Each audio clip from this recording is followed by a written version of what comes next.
আপনারা জানেন যে কত ধরনের মিথ্যা মামলায় বিগত 17 বছর আমাদের দেশের বরেণ্য নেতৃবৃন্দকে আটকে রাখা হয়েছে, মিথ্যা মামলা দিয়ে সাজা দেওয়া হয়েছে। তার সবচেয়ে বড় প্রমাণ দেশনেত্রী বেগম খালেদা জিয়া, 4 বারের প্রধানমন্ত্রী, যিনি দেশের মানুষ এবং দেশের মাটিকে ছেড়ে কোনোদিন যাননি, দেশের জনগণকে নিয়ে থেকেছেন।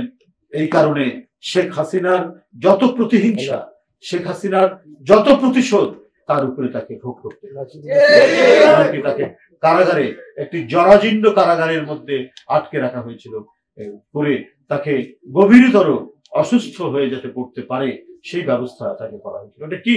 এটা হচ্ছে মিথ্যা আইনি প্রক্রিয়া। ন্যূনতম যদি আইন আদালত চলতো তাহলে বেগম খালেদা জিয়া অনেক 2014 সালে প্রধানমন্ত্রী হতেন, আর শেখ হাসিনার লুটপাটের জন্য তারই জেলে যাওয়ার কথা। সময়টা এরকমই, যারা চোর, যারা ডাকাত, তারা রাষ্ট্র ক্ষমতা দখল করেছে, আর যারা গণতন্ত্রকামী মানুষ, যারা সৎ মানুষ, তারা কারাগারের মধ্যে অবস্থান করেছে।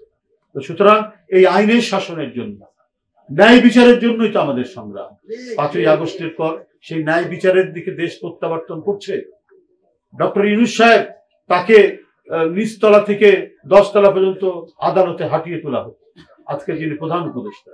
এই কারণে তিনি সবচেয়ে বেশি উপলব্ধি করবেন যে ন্যায় বিচার না থাকলে কি ধরনের ভোগান্তি হতে হয় মানুষ। আজকে তিনি সরকার প্রধান, অন্তর্বর্তীকালীন সরকারের প্রধান। তাই বন্ধুরা, ন্যায় বিচার নিশ্চয়তার যখন ন্যূনতম সুযোগ পাওয়া গেছে, সেই ন্যায় বিচার মাধ্যমেই আমাদের প্রকৌশলী ইসরাত মেয়রের জন্য তিনি স্বীকৃতি পেয়েছেন আদালত থেকে।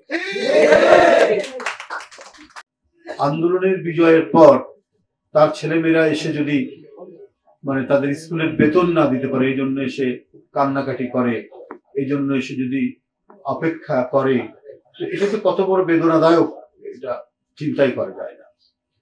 তো আজকে পরিবর্তিত পরিস্থিতিতে আমি সর্বপ্রথমে সরকারকে বলবো, যারা এই আন্দোলনে জীবন দিয়েছে, যারাই হোক না কেন, তাদের পরিবার যেন না খেয়ে না থাকে, তাদের পরিবারের সন্তানরা যেন স্কুল থেকে বঞ্চিত না হয়, কলেজ থেকে, তাদের লেখাপড়া এবং পরিবারের দায়িত্ব রাষ্ট্রকেই নিতে হবে।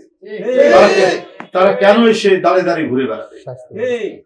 এবং তাদের শিক্ষা, স্বাস্থ্য ব্যবস্থা প্রত্যেকটার দায়িত্ব রাষ্ট্রকে নিতে হবে।